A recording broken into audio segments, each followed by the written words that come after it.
तो हम कह रहे थे कि आज भी जहां भारतीय जनता पार्टी को 33.37% वोट आया और वहीं कांग्रेस पार्टी को मात्र 15.56% वोट आया है।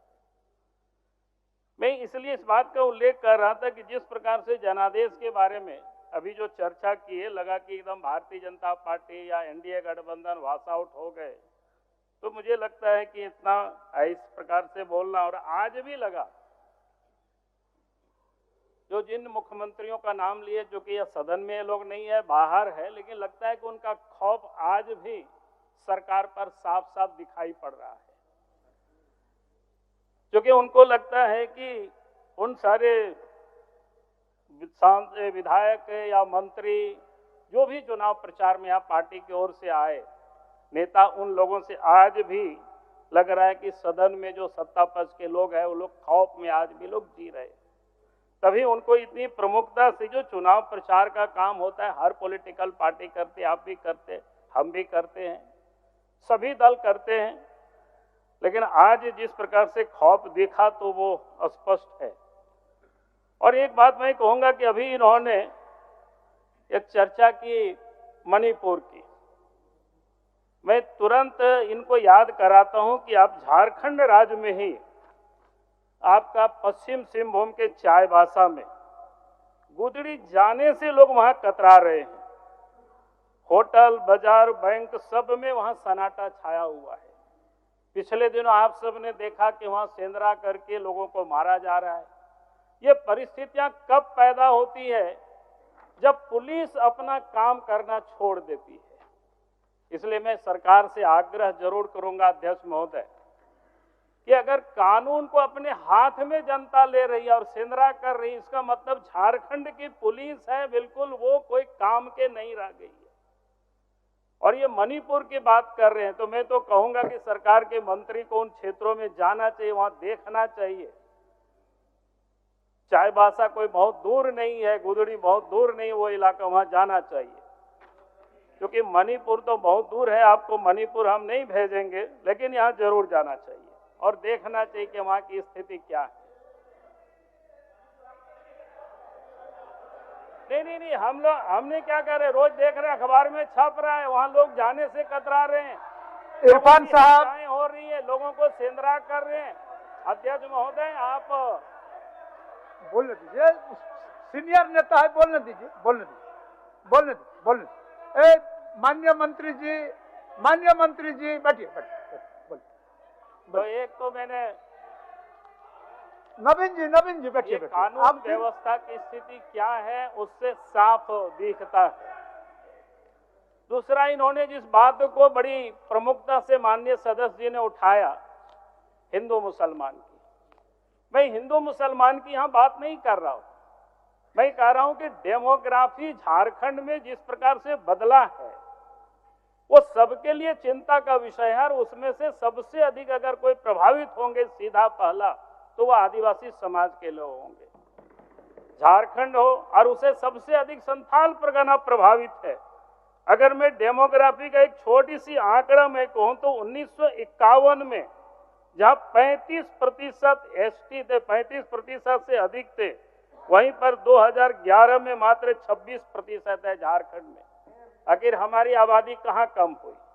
उसी प्रकार से अगर संथाल परगना को थोड़ा अलग करके देखते हैं तो 1951 में 44.67% आदिवासियों की आबादी थी और वहां मात्र 28% आबादी है 2011 के सेंसस में। अगर 2021 में सेंसस हो गया होता तो पता नहीं है कहां और कितना कम होंगे। बैठिए ना, बोलने दीजिए ना। इसीलिए, अरे भाई उनका बात रखने दीजिए ना, बोलिए। और इसीलिए मैं नवीन जी आप भी बार आप भी मांग करते रहे, आप भी सवाल बोलने दीजिए।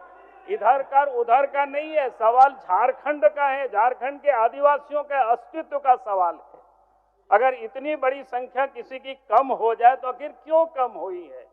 अलग अलग भी कह सकते हैं, किसकी आबादी कितनी बढ़ी है वो भी मैं बता सकता हूं।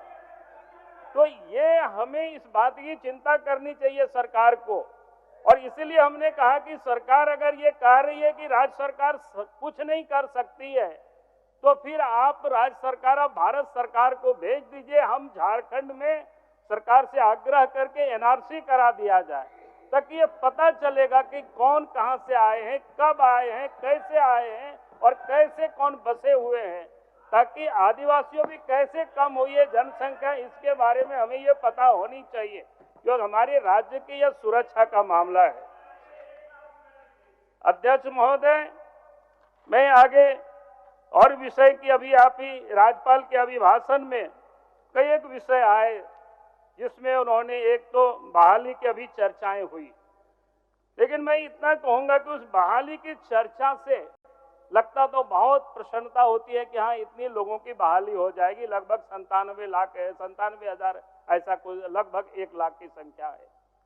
लेकिन पिछले दिनों जो बहालियां हुई है, पिछले दिनों जो जेएससीसी से सीजीएल का जो रिजल्ट आया है, जिस समय से लड़के एग्जाम लिखे उस समय से लड़के लोग विरोध कर रहे हैं, आज भी लड़का सड़क पर है और उन लोगों के पास सबूत है। अगर आप कह रहे हैं कहीं कोई गड़बड़ी नहीं हुआ है, तो आप फिर जांच से क्यों भाग रहे हैं? आप सीबीआई को अवर कर दी, जांच के लिए आप अग्रसरित कर दीजिए, ताकि दूध का दूध पानी का पानी हो जाएगा। इस प्रकार से सीजीएल के एग्जाम को कंडक्ट किया गया और जानकारी मिली है बंगाल की कोई कंपनी, सरकार के कोई कंसर्न की कंपनी से शायद एग्जाम लिया है। बंगाल सरकार के हम सब लोगों को पता है पिछले दिनों शिक्षक बहाली में क्या हुआ, कौन कितना दिनों तक जेल में अभी छूटा है कि नहीं छूटा है, कितने पैसा लेकर के बहाली हो रही है। मैं ये कहूंगा कि झारखंड के बारे में हमें विचार करना चाहिए। झारखंड के नौजवानों का ही सवाल नहीं है, झारखंड की बुनियाद भी हम बर्बाद कर रहे हैं।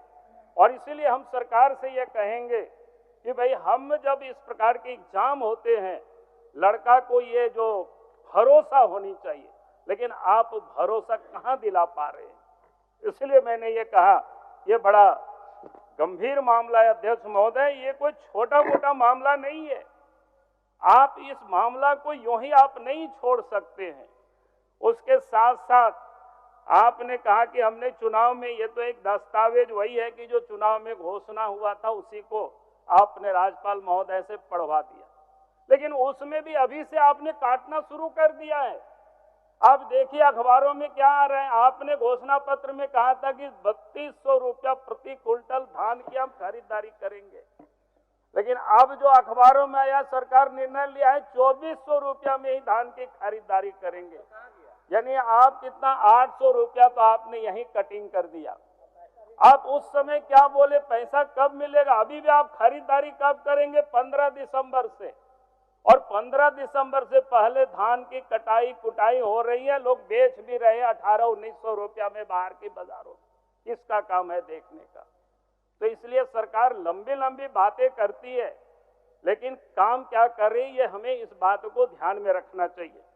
फिर एक बात मैं ये कहूंगा अध्यक्ष महोदय, धान की खरीदारी और उसके साथ साथ मैया योजना की अभी बड़ी चर्चा हुई, अनुपूरक बजट में भी उन्होंने किया है, लेकिन मैं देख रहा था कि आज हमको लोगों ने पत्र भेजा, रांची के डीसी ने सभी वीडियो को पत्र लिखा है।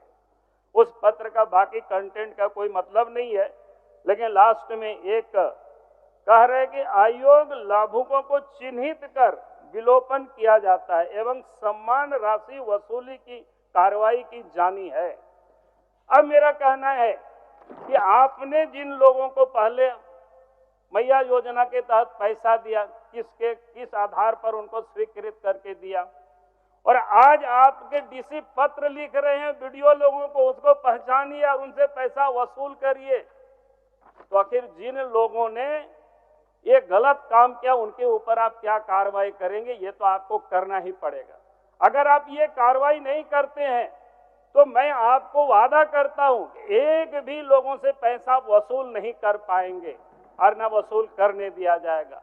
आज सभी मैया, सभी माँ बहनें आज सशंकित है आपसे। अभी तो सिर्फ नीरा यादव ही नहीं सशंकित है, पूरे राज्य की महिलाएं सशंकित है इस पत्र को देख करके। ये आपके पास भी होगा, आप मंगा लीजिएगा डीसी से। और एक ज्वलंत विषय है जिसको कह करके मैं अपनी बात को समाप्त करूंगा, वो बालू को लेकर के। मैंने इसी सदन में कई एक बार पिछले सत्र में भी खड़े होकर के मैंने कहा था कि सरकार अगर नीलामी नहीं कर पा रही है तो कम से कम झारखंड में गृह निर्माण के लिए जो बालू घाट की नीलामी नहीं होने तक उसको आप फ्री कर दीजिए, लेकिन आप फ्री भी नहीं कर रहे हैं। पुलिस परेशान कर रहा है, पकड़ रहा है, लोगों को तंग कर रहा है।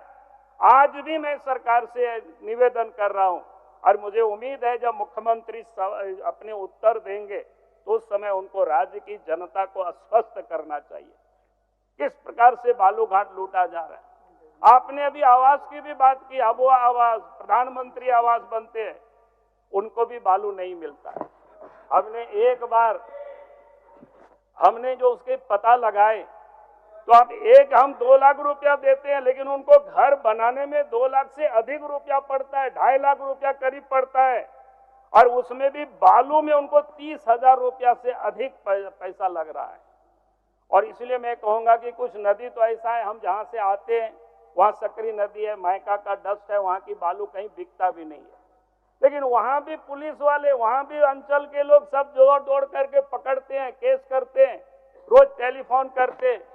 तो इसीलिए मैं आज सरकार से चाहूंगा जब जवाब सरकार दे तो इन बातों की ओर ध्यान रखे, क्योंकि हम जनता को जितना सहूलियत हम दे सकते हैं, जितना को हम सुविधा दे सकते हैं, ये हमें करना चाहिए।